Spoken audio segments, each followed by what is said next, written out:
I'm Todd Sanders, and President and CEO of the Greater Phoenix Chamber. We appreciate you joining us for today's webinar featuring Sean McCarthy, who is the Southwest Regional Chief Investment Officer with Wells Fargo, to share his thoughts on the state of our regional economy. I'd like to begin by thanking today's sponsors who have just been tremendous through this crisis, and actually before that, and I'm sure afterwards. So a virtual round of applause for APS, SRP, and Fennemore Craig for their strong support. Today's presentation really is important for our community as we continue to navigate the current economic landscape amid a tremendous health crisis. As your chamber, we're committed to ensuring you receive up-to-date information about what to expect in the weeks and months ahead. So today's discussion, I think, will shed some light on where Arizona and the Southwest region stand and what to expect from a national economy in the coming months. For those of you who have never had an opportunity to hear Sean, he's an absolutely tremendous speaker, and I think you'll really enjoy hearing his perspectives and then asking some questions. So for today, to review the agenda, we're going to hear some remarks from our sponsor, Fennemore Craig. We're going to hear from our guest of honor, Sean McCarthy from Wells Fargo, and then we'll take some questions. And as always, you can submit your questions via the Q&A box on the side of your screen. We'll get to as many as we can, time permitting. So with that, it's my privilege to introduce my friend, Ryan Curtis, who also happens to be a member of our board of directors. He's the chair of ERISA, Employee Benefits Practice Group for our sponsor, Fennemore Craig, to share some remarks, and he's also going to introduce our speaker. With that, Ryan, take it away. Thank you, Todd, and thank you to the Chamber for putting on these events. It's a great way to keep the business community in contact with each other and get good information during these unusual times. Fennemore Craig has been sponsoring these for a while, and we always are glad to host people in our offices to let you network and see each other. I was rather delighted when Todd and his team came to us to see if we would still sponsor and host these through webinars, which I think is the next best thing. So it's been a great opportunity to host these events. As Todd mentioned, I'm chair of Fennemore Craig ERISA and Employee Benefits Group. So we've had an interesting time as a lot of employers have had to navigate these tough times, make difficult decisions regarding their workforce, their benefits, and how they're going to look ahead to our eventual recovery. And frankly, whether you are a large employer, a small business, or even just a family trying to make ends meet, it's always interesting and important to see where the economy is going. So with that, this is a very timely topic and certainly an uncertain time. So I'm anxious and always interested to hear what people have to say. On that note, it's my pleasure to turn the time to our speaker, Sean McCarthy, who, as Todd said, is the Southwest Regional Chief Investment Officer for Wells Fargo. So please join me in welcoming Sean. Thank you. Hey, thank you, Ryan, and thank you, Todd, for your opening remarks. It's my pleasure to be with this group again. Todd and I were speaking that I'm usually with this group around this time of year, but it's usually in person downtown in Phoenix with a deck of slides. And today we've got no slides. The economic data is deteriorating so quickly that by the time I can get a slide through compliance, it's already irrelevant. But we're going to talk through the data. Hopefully I can paint a picture with my words, and to the extent I leave any gaps, please, we'll open up for Q&A later, and please feel free to ask me any questions that are on your mind. So I'll start with the big picture and what we've got happening this week, which is a pretty big deal with today, President Trump signing the additional $484 billion fiscal package. It's going to fund another $310 billion for the Paycheck Protection Program. And that depleted its original $350 billion allocation last week. So that was part of the $2.2 trillion stimulus bill that Congress passed last month. And the replenishment here is going to help small companies cover payroll and other essential expenses for roughly 2 months, and the loans can be forgiven if the businesses maintain their workforce. Now, this time around, Congress had to make sure there were some controls in place, because one of the criticisms when the program was first unrolled is that a lot of the money went to more well-established clients with bigger banks. So what Congress did this time around was they say, hey, we're going to earmark $60 billion of this $310 billion that can only go to small and mid-sized banks and community lenders to make sure the money gets where we want it to go. And there's Also in there today, we got another $60 billion in disaster loans. One of the newer parts of the program is $75 billion to hospitals and healthcare providers. The budget gaps are increasing for the healthcare system. And it's not just the cost of the surge in trying to cover coronavirus patients, but it's also the slowdown in elective surgeries. And that's why we see the governor's office here in Arizona removing restrictions May 1st, so that those elective surgeries can be conducted by hospitals and healthcare facilities and providers, as long as they meet certain preparedness criteria. You got to have 14 days of protective equipment, you got to have adequate staffing and beds available, and testing. And one of the biggest parts, even though it was a smaller dollar amount in what we got done today, in terms of importance, it's a big deal that we had $25 billion that is dedicated to expanding testing efforts across the country. The testing is key. We've got many states looking to begin reopening in May. And what the testing allows us to do is we'll be able to identify and trace hotspots quickly in local areas so that we can contain them in a much smaller locality, instead of having to contain an entire county, entire state, or our entire nation. And at this point, reopening is the best stimulus for our economy. Congress has given us a lot of support and stimulus. The Federal Reserve has given us a lot of support and stimulus. In fact, if we add up what we've got so far from both Congress in terms of a fiscal response and the Federal Reserve in terms of a monetary response, it's almost $5 trillion. So that is, let's call it 22% of our $22 trillion economy, which is really astounding, because when we compare what Congress and the Fed did during the financial crisis, it's not even close. I mean, back then, the amount of stimulus they provided as a percentage of GDP was less than 6%. So here we have almost 4 times the amount of stimulus that's ready to go. Part of it is going to help us just survive the containment. But once we get on the other side, that's when we'll really feel the stimulus start to pick up, when we resume growth in June and then into the third quarter even more. But this crisis is very different from the housing crisis, and requiring that type of unprecedented response from both Congress and from the Federal Reserve. So if you recall back then, that was 6 quarters of recession that we went through for all of 2008 and the first half of 2009. And even though, that's a 1.5 year period, it felt like about 3 years when we were in it. And the first full quarter of negative economic growth we got in that period, that first quarter of 2008, the negative economic growth that quarter was about -2%. The fourth quarter of 2008 was the worst quarter of that decline. It was -8%. And then we had a couple quarters after that in the beginning of 2009 that had smaller rates of negative growth.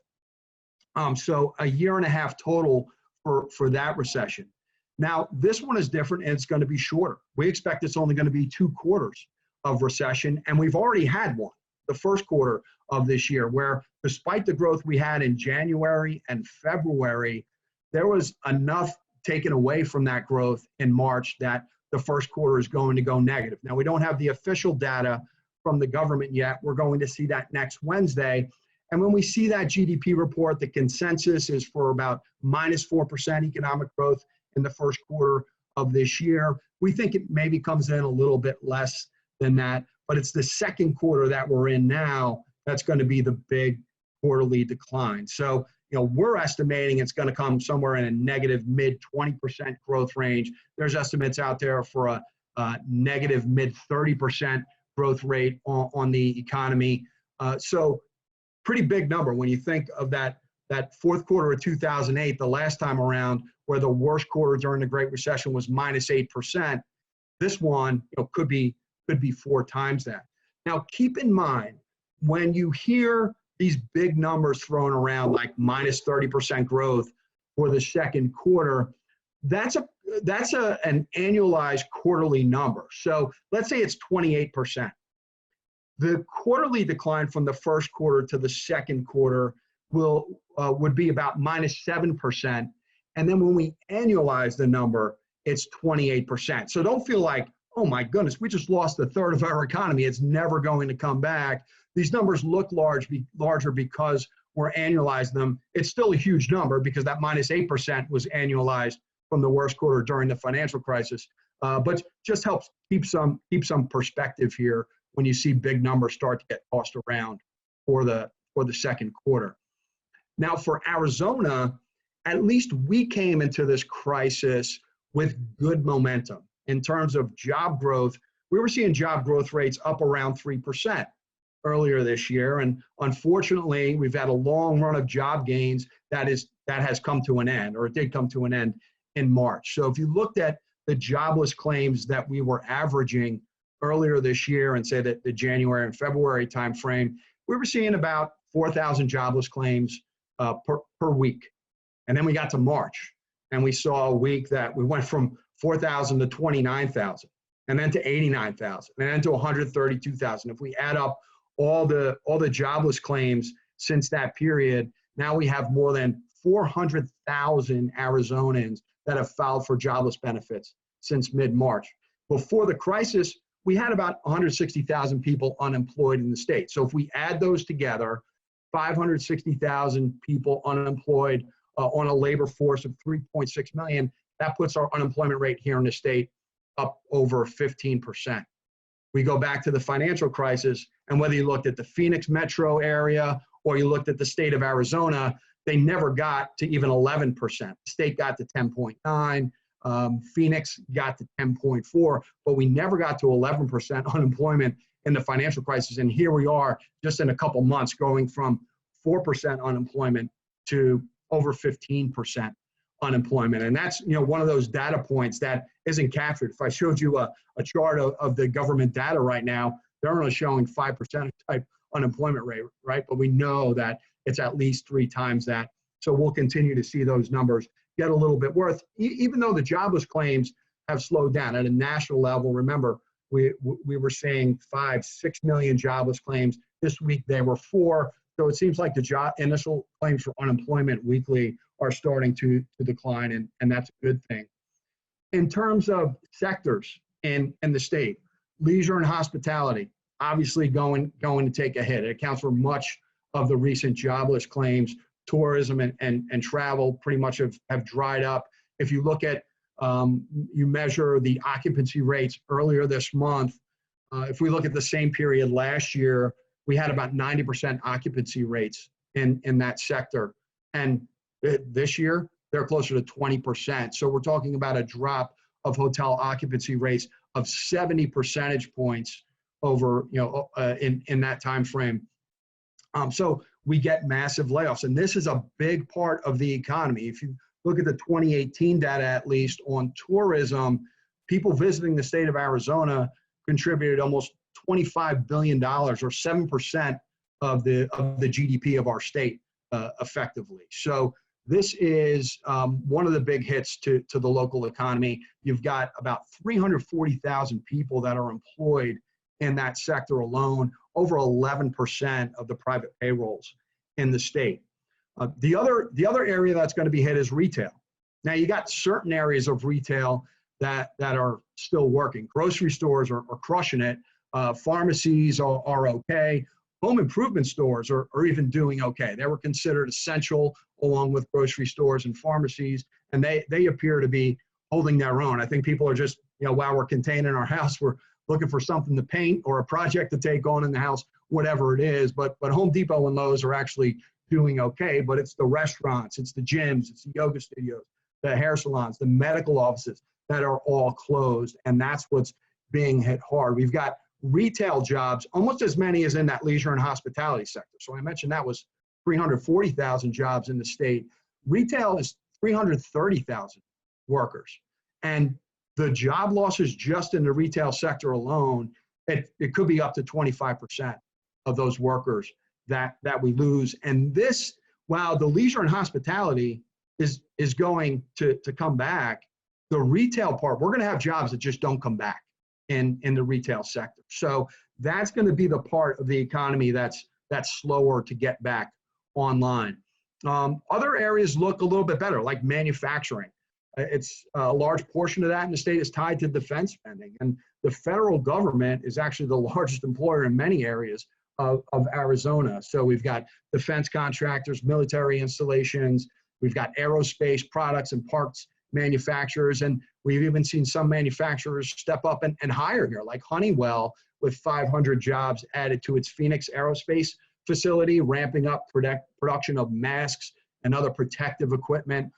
It's also helped somewhat that the state deemed the semiconductor manufacturing industry as essential. So they remain somewhat operational, not fully operational because of travel restrictions and factory closures in Asia. We've got supply chains disrupted. So the semiconductor manufacturing is not as robust as it would be in normal times. And for manufacturing overall, the payroll decline we see is maybe high single digits. So think something in the 7 and 9% range, but nowhere close to the like 25% type job losses we're going to see out of retail.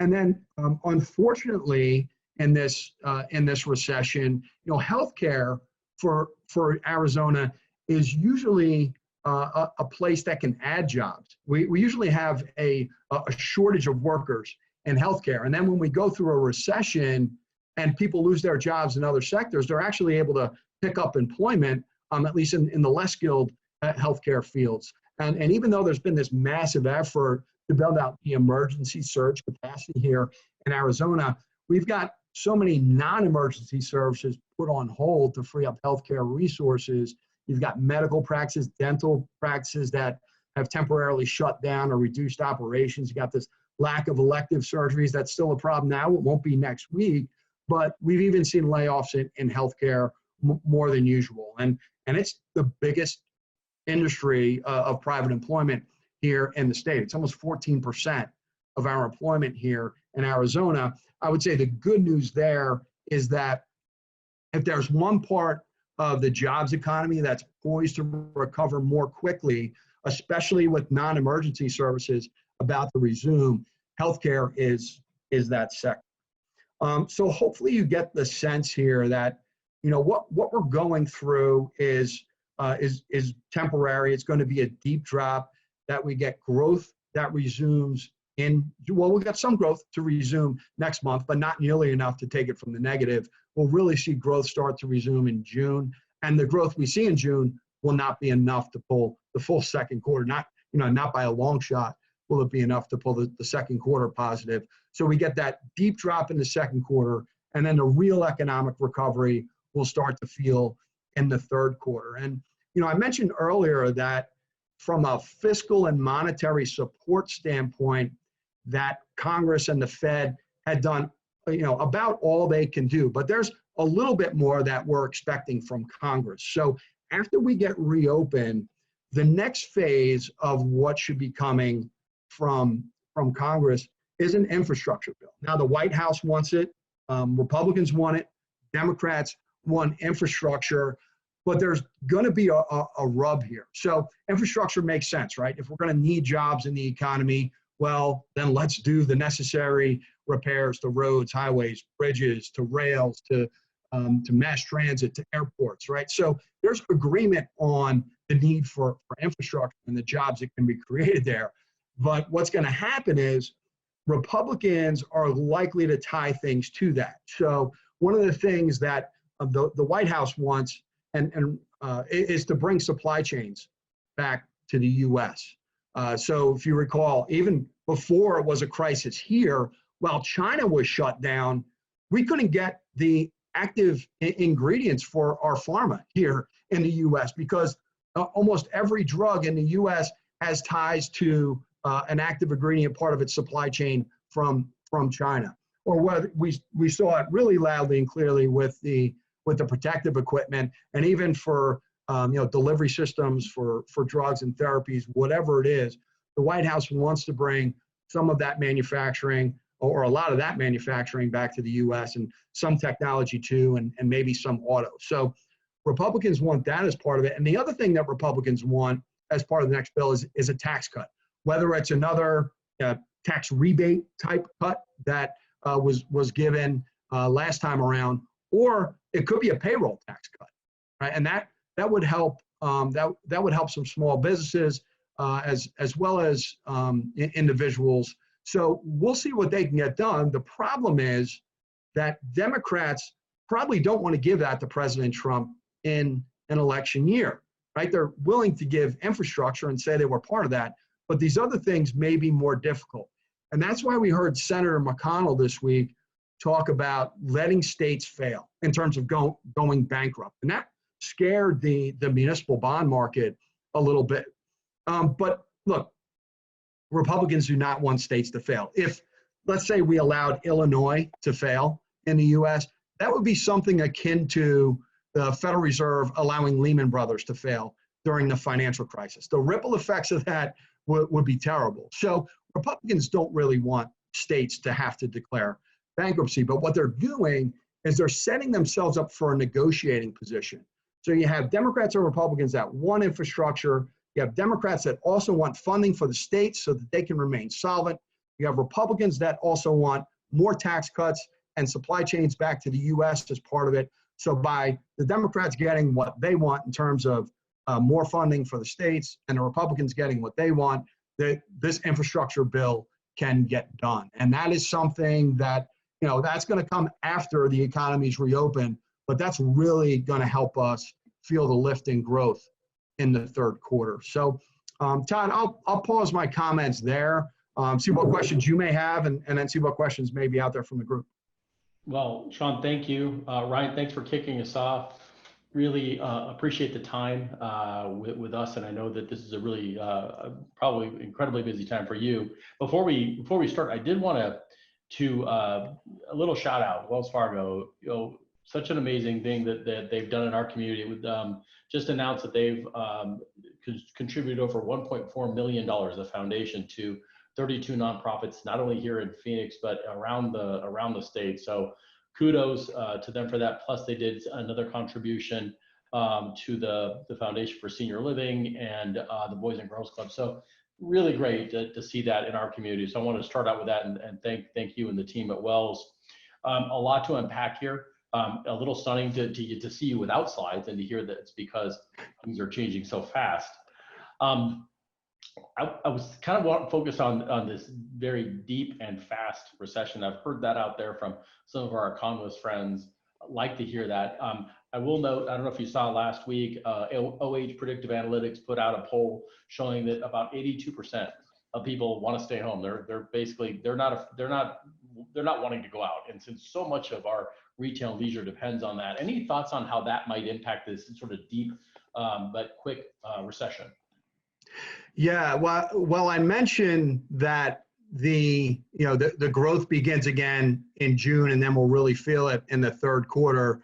We're talking about going from deep negative growth. We're talking about going from nothing or negative to something, which is going to feel like an uptick in growth. But when you think about the economic recovery, and for people to really get out there and have this recovery start to be felt more broadly and robustly, that's a longer time frame. So just to reset the downturn part of it, I mentioned our expectation, minus 4% or less for the first quarter, minus 22% or minus 33% annualized rate of growth in the second quarter, and then we get back to growth in the third. And so I do think Arizona is set up better than most parts of the country to resume growth again. So this should be a destination again for leisure and hospitality. I mean, initially it'll be people driving here, right? There'll be less want to get on a plane, but eventually that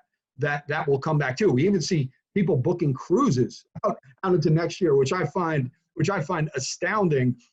So we know that demand will come back. And I think another thing that helps, one of the things that helps Arizona is we see the data now that's, we're hearing more loudly that sunlight, UV rays kill the virus quickly, and we've got plenty of that. So I think people can decide that this is a place that they would want to visit. As far as permanent moves, like the in-migration that typically happens, and a lot of that retirees, those permanent moves, they may be more delayed. So, retiree inflows are bound to slow, where you have stay-at-home orders that make it difficult to shop for a new home, or if you're trying to sell a home somewhere else to come retire here, you're not getting any foot traffic through right now. So that's going to be a little bit longer on the come. And then you've also got, we're in a recession. We've got volatile financial markets. So all that is going to keep retirees to hold off relocating, because they've taken a dent in their retirement savings, and it's tougher to sell their home. But the good news is that it's not going to take near as long for the positive migration to recover this time around. If you remember the financial crisis, it wasn't until 2015 till we saw net positive migration in any significant way in Arizona. So a shorter recession this time around, albeit deep, that it may take 1 or 2 years for people to make that decision to come here permanently again, but it's not going to be the 7 years it took last time around. And then the last comment I'll make on your question there, Todd, is that the recovery part of it, we could talk about getting back to growth in the third quarter, but when we talk about recovering all the growth that was lost, or recovering all the jobs that were lost, that's a much longer time frame. I mentioned Arizona being at an effective unemployment rate that's greater than 15%. Nationally, it's probably a little bit higher than that. And while we expect some job recovery by the end of this year, like we go from 15 to maybe we get back below 10% this year, maybe we get back below 7% at the end of 2021, but we have no illusions that we're going back to 4% type unemployment rates anytime soon. So we get back to growth sooner, but the recovery is a much longer piece. So my tier staying 401k statement is going to be like that for a little while, what you're saying. Well, I mean, actually, so when you see, in terms of the stock market, right, where many of our 401ks are invested, I can give some hopefulness here. We closed a little bit above 2,800 on the S&P.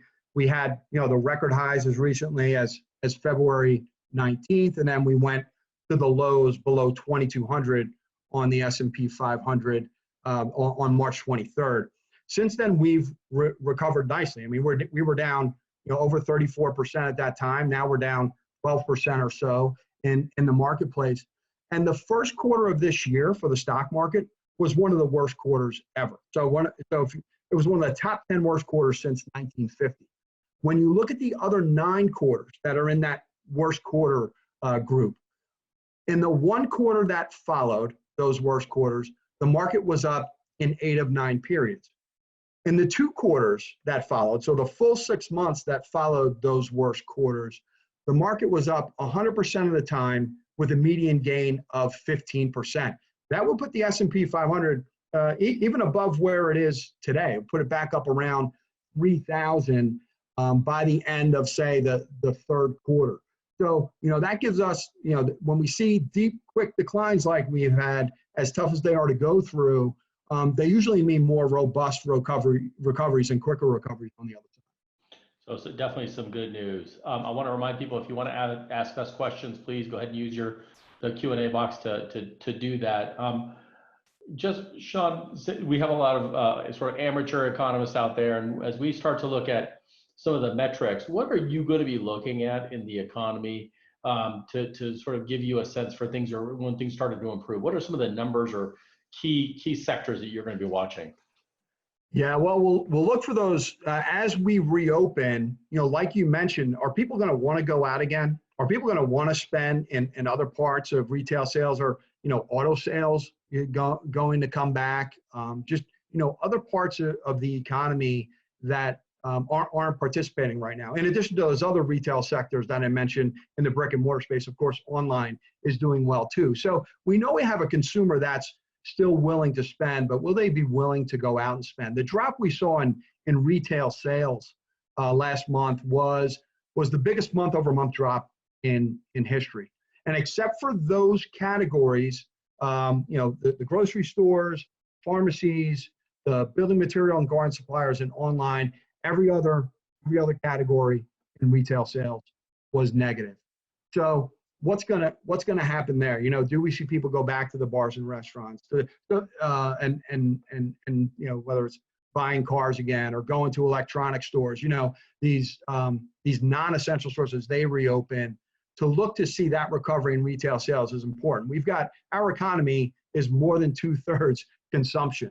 So that's the biggest piece that we'll need to see come back more quickly. That'll give us the evidence that we know people have the willingness to spend. Savings rates have actually been pretty good.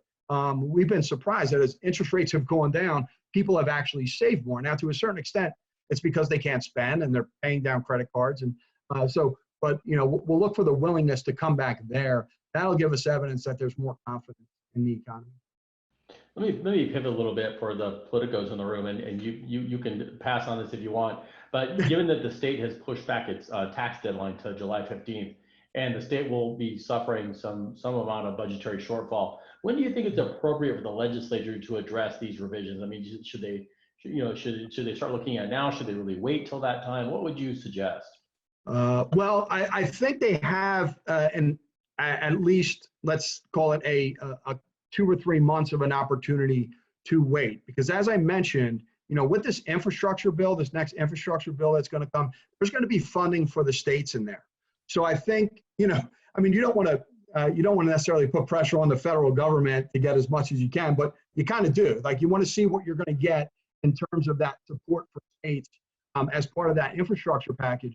And then you can decide, all right, where do we need to raise taxes? How can we raise taxes in a way that doesn't slow down the economy a lot, helps us replenish our coffers to a certain extent. So we'll start to look at some things like that. But I think you've got a waiting period here where you can see what you get from the government, how those tax receipts come in, albeit delayed, and then make that decision as we get a better sense of how things are reopening and growing in the third quarter. Okay, thank you. When you talked about the biggest sectors that are hit, hospitality and retail, and that we have significant number of jobs in both those sectors, and you mentioned that a good amount of these jobs in the retail might not be coming back.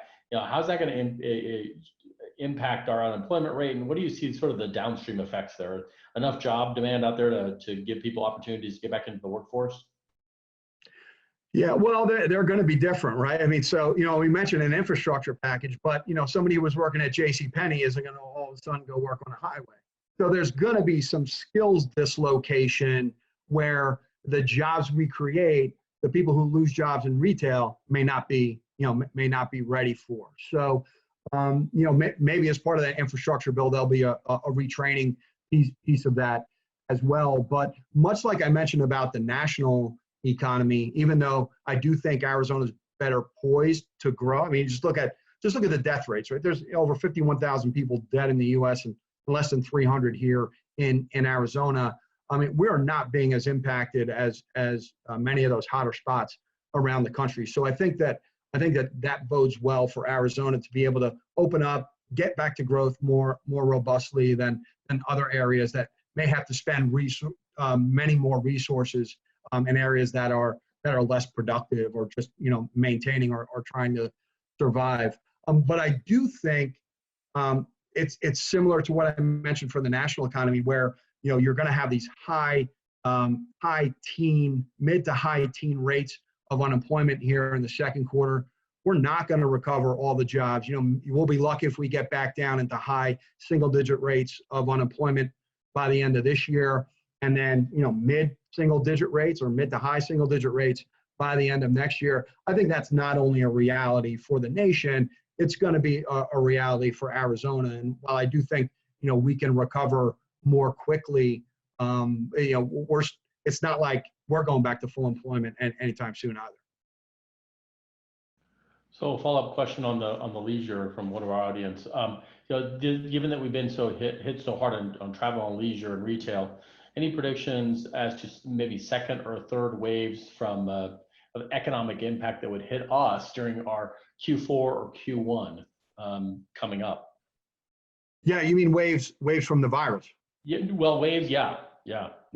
So we're not going to have a vaccine by the time we get to the next cold and flu season here. So it is a risk. I think the good thing is we've got this awareness now. We're not going to be blindsided. We can argue about, when we should have known and should have done things this year, right? But we're definitely not going to be blindsided next time around. And that's why I think the 25 billion, even though it was a much smaller part of a $484 billion package, the $25 billion for testing is critical for us to reopen. It still won't allow every one of us to test ourselves every day, right? And make sure that we're negative. But it will allow us to identify hotspots more quickly and trace them. So some of the tracing may require that we have to give up some privacy. If you look at the companies that are maybe involved, whether it's Apple or whether it's Google or some of these tech companies or even communication companies that may be involved in these tracing efforts. Once we identify a hotspot, to make sure we cordon it off virtually quickly, and then we're going to have to give up some privacy to trace. I mean, if you think about last year, privacy was a big deal the other way, right? We wanted our privacy, and some of these communications companies were suffering as a result of it, in a PR sense, if not in a stock price sense. But here we are on a total other side of this thing, realizing that, okay, well, if we're going to reopen, if we're going to get any kind of economic growth, then number one, we need to test. Number two, we need to trace, and we may have to give up some of our privacy as a result. But I do think that because of the awareness, because of advancements that we'll be able to make when the next cold and flu season comes around, even if it's just in terms of testing and tracing and therapies, even if we don't have the vaccine yet, we'll be able to contain things locally more quickly, and we won't have to have these broader shutdowns of states or a nation. So, Sean, you mentioned that we haven't hit here, like thinking about New York, right? We've been spared. Do you think we could see sort of a net migration to states that are sort of these healthier states than states like in the East that have been hit so hard? I do. I think the only thing that's going to hold it back is what I talked about. So it's tough to sell a home right now. Now, home prices haven't really suffered a lot. In the Phoenix metro, they're actually still up, because while you've had a drop in demand, you also had a drop in supply, because people are in their homes and they're like, well, if we're going to be here, I'm not going to list it, right? And who knows how long I'll be here. So you've had this drop in both supply and demand that's keeping pricing pretty steady. But for people elsewhere who thought they were going to retire this year, they're probably putting that off until next year. Or if you're a business that was going to set up shop here, and you're going to require not just retirees, but people who are still in the workforce and somewhat younger coming in here to take those jobs, those businesses are they don't, those expansion plans are put off. So I think those are the things that are going to hold it back. But if you're thinking about, okay, where am I going to retire? Where do I want to set up my next business? And you look at the rates of the coronavirus around the country, and that's going to be a big part of where you decide, especially if you're a retiree and you're getting to that more vulnerable population to such a thing. That's going to be a big part of your decision making. So you want to come here. It's just a matter of how quickly does your 401k recover for you to be able to do it? How quickly can you sell your home? But and I think one of the good things in that relocation piece is that unlike the financial crisis, where we saw the big drop in housing prices, and it took forever for the recovery there, what felt like forever. This time you've got interest rates ready to go, and you got banks ready to lend. Right? The last one was a financial crisis. Banks couldn't do anything but hold on to capital, because that's what the Fed wanted them to do. Since the financial crisis, we have stress tested these banks every year for situations just like this. They came into this crisis with the best balance sheets they've ever had, and banks are they're ready to lend now, even though there's less demand for it in terms of mortgages. But on the other side, when things open up, they've got the balance sheets, they've got the wherewithal, they've got the willingness to lend, and once that demand comes back on the other side, also that housing piece and the net positive migration piece for Arizona can come back much more quickly than last time around. Well, great news on housing and obviously strong banks. We've touched on the recovery a little bit. Thinking about what businesses need to think about right now, if we were to be prepared for what's coming. You know, what do you think businesses need to be thinking about today before we re-enter the markets? Yeah, well, I mean, I think it's a few things. It's, knowing the resources that are available. If you're a business that's lucky enough to still be hiring in this environment, there may be some tax credits that are available to you. You got the Paycheck Protection program that's available to businesses with fewer than 500 employees. You can, it's going to cover 2.5 times monthly payroll up to $10 million, and the loan's forgiven. If you can maintain the workforce and some other requirements during that time. So the resources available is important. And then, staying healthy is important. We're gonna reopen partially in May. It's gonna feel a little bit faster in June. It's gonna feel even faster in the third quarter. You've got to be ready to reopen. So you need, as a business owner, we need to make sure that we remain healthy. We need to make sure that our workforce, our workers remain healthy, and that they're ready to reopen. And then the other thing I think that's critical is staying on top of the guidelines. So if you look at this elective surgery opening, that's going to happen a week from today. The requirements under that, whether it's the number of days of protective equipment that need to be had, or the available beds or available staffing or the testing that's available, every sector of our economy as it reopens is going to have some checklist of requirements. So knowing what those requirements are, we know, everyone's going to have a social distancing requirement. So how do you meet that in your operation, for your workforce, for your clients, for your customers? So social distancing is going to be part of it, but different sectors will also have different pieces. Not everyone's going to need to have protective equipment or tests on demand on site, but every sector is going to have certain requirements. So, being ready to open in terms of physical and mental health and preparedness is important, but just, making sure that we're on top of the guidelines, because it's not just like we're going to reopen with no contingencies, right? There's going to be a list of things that business owners have to be prepared for to protect themselves, to protect their workforce, to protect their clients and their customers. So we've got to be on top of that stuff, and make sure that we've checked all those boxes before we unlock the door again. Thank you. So a question from one of my favorite economists. Are you concerned with the high unemployment compensation payments may hinder businesses from getting employees to come back to work when they reopen, since in some cases they're getting raised?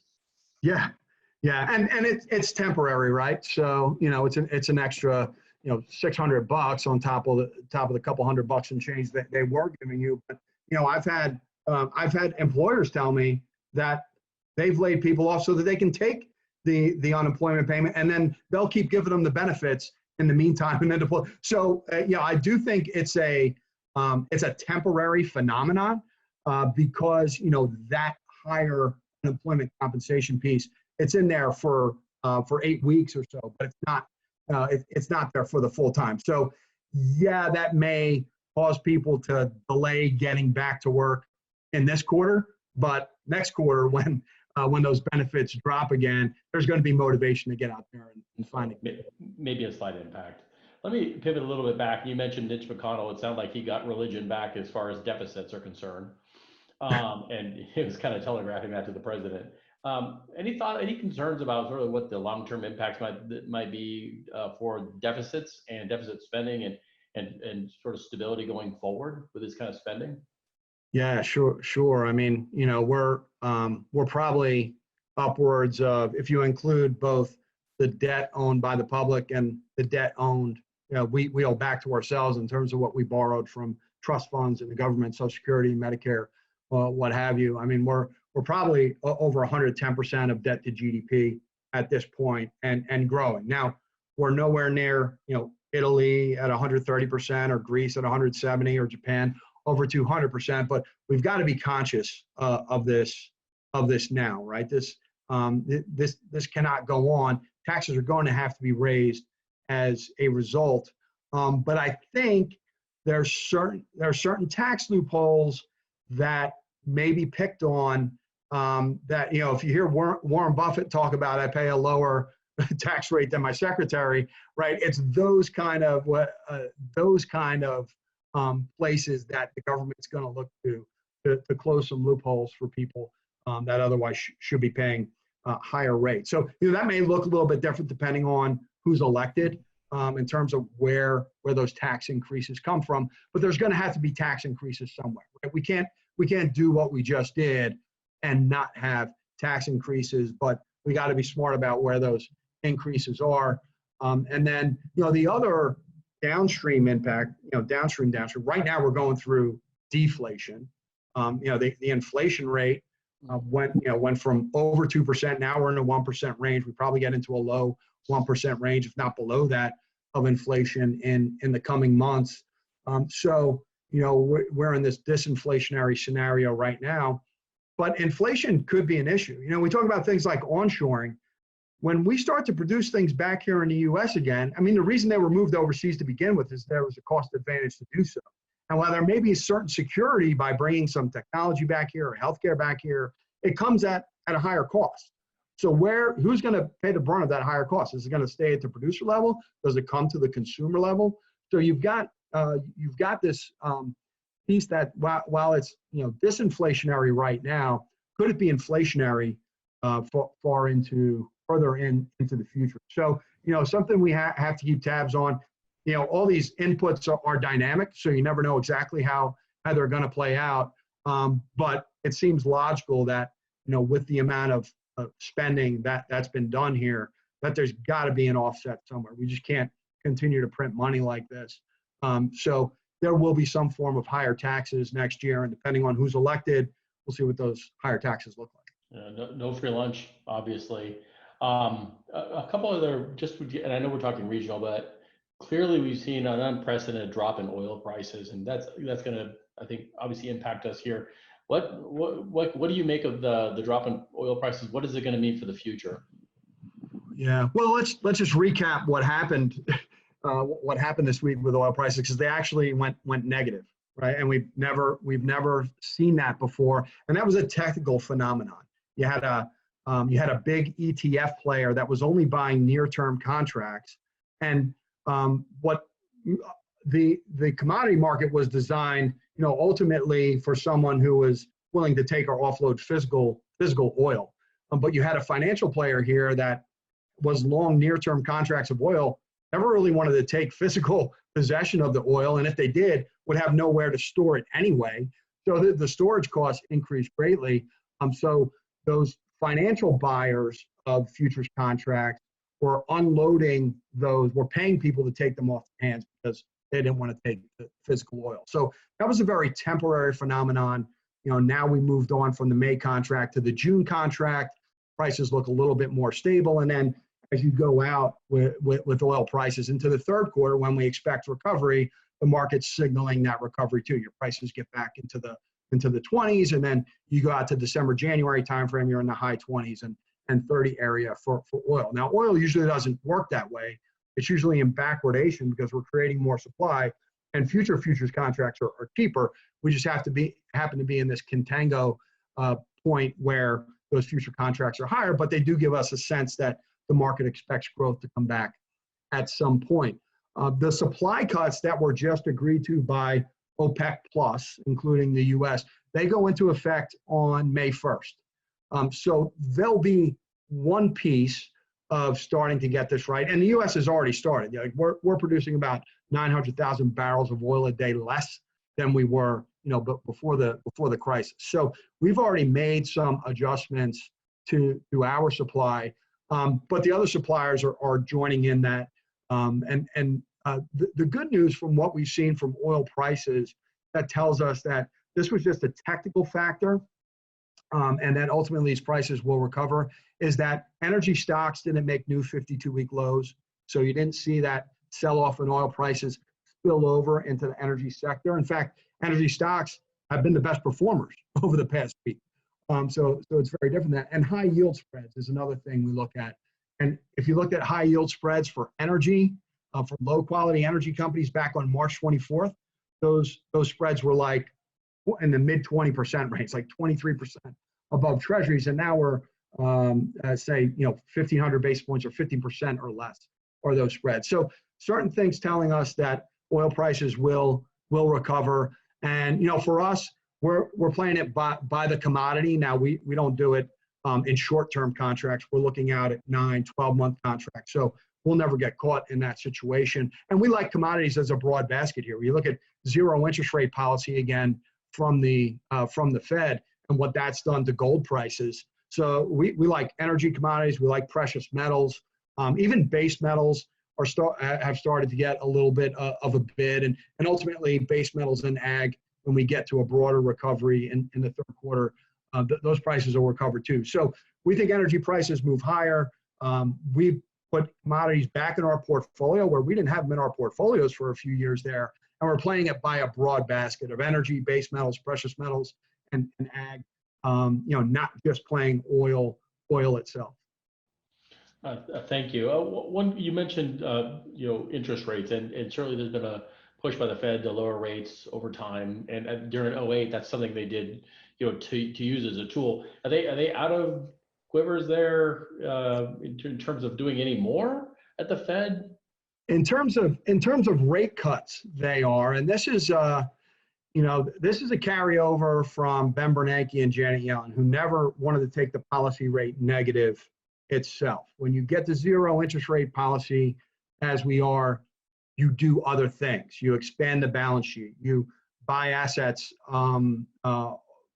buy troubled assets in the economy, right? So they've started to do that again. We've seen, so where you think like, maybe the Fed was doing all it can do, and it says, okay, well, in addition to purchasing treasuries and mortgage-backed securities, now we're going to purchase municipal securities too.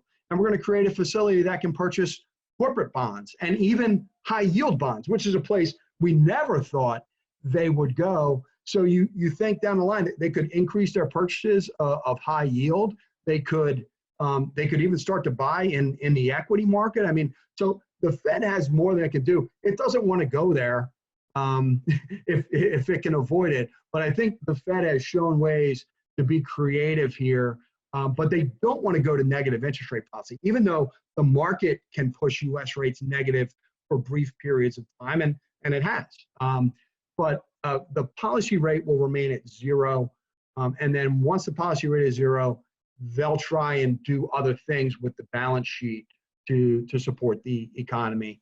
So I don't think that they're out, yes, in terms of what they're going to do in policy rates, but what they do with market rates beyond treasuries and mortgage backs, they've been surprising this time around to go into corporates, to go in municipals, to go into high yield. I mean, and some of that in ETF structure. So not just buying individual bonds themselves, but even creating facilities that will accept ETFs. I mean, this is places they've never gone before. And so, while the policy interest rate, maybe they've done all they can do, the balance sheet, they seem like things are wide open and they could do more if they needed to. Okay. One of the things that I think that is hard for people is there's so much information coming at people.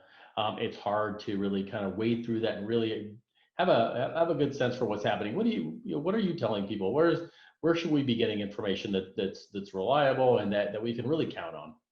Yeah, well, I mean, I think it's the ArizonaTogether.org site is awesome. I mean, so that's giving you everything, not only from the government, but you're getting ideas from, from industry and community as well on that site. So, if it's Arizona specific, it's all right there, right? In terms of human resources, financial resources, manufacturing, supply chains, households, mortgages, how do I do, and even some employment resources there too, if I need employees or I'm looking for a job, right? So they put it all together in one place that's really easy to do, and they've got a series of webinars out there too. I think that is the one-stop shop and an incredible resource for, if I'm a small business, I'm trying to figure out, okay, what's the most recent information? What's the good information that I'm getting? I'm either going to az.gov or it's, that related site, the ArizonaTogether.org.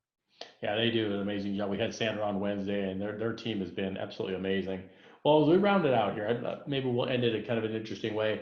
Tell us what keeps you up at night? And then when you finally get to sleep, what wakes you up? When you wake up in the morning, you're kind of filled with hope. What fills you with hope in the morning? Yeah. So keeps you up and then fills you with hope in the morning. Well, I mean, the keeps me up is like where are the numbers going to go the next day, right? You know, does 50,000 jump to 100,000 deaths overnight in the U.S. somehow? And it's not trending that way, but you do worry about, just like the question we had earlier about the second wave, not just the second wave in the next cold and flu season, but, you know, a second wave as we reopen. Do we reopen too aggressively or without the right controls in place?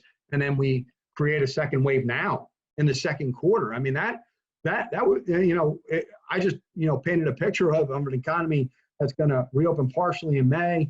We're going to feel a little bit more in June. We're really going to feel in the third quarter.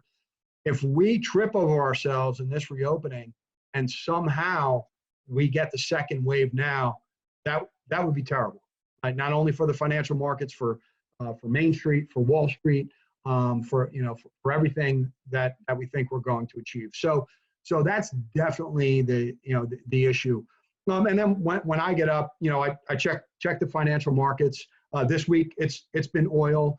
I typically check the treasury markets. One of the things I'd like to see that would give me more confidence is the 2-year treasury, which has been stuck, you know, right down where, if you look at the Fed funds rate, it's being maintained 0 to 25 basis points.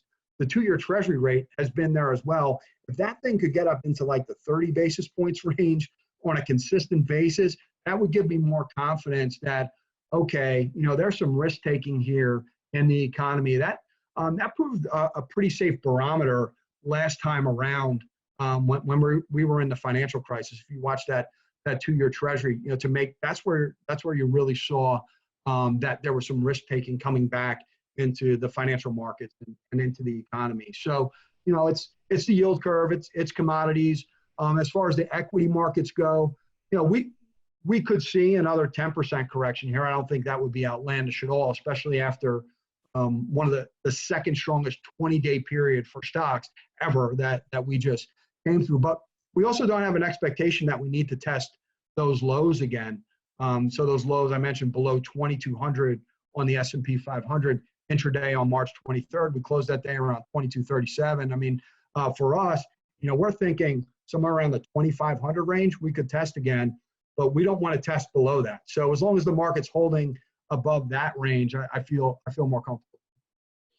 Well, Sean, it's always such a pleasure. I want to thank you for spending this time with us this afternoon. I really hope that next year at this time we can be in the same building. We shake your hand, just be able to see you in person. But certainly this is the next best thing. Really appreciate you being with us today. Also want to thank our sponsors, APS, SRP, and Fennemore Craig for being with us, and Ryan for kicking us off. We want to let you know that next Wednesday at 2, we're going to have a discussion with U.S. Congressman David Schweiker, the report from the Hill, which always be interesting. So we will look forward to seeing you all then. Again, Sean, thank you. Best wishes, and we'll see you all soon. Take care. Thank you. Good to be with you.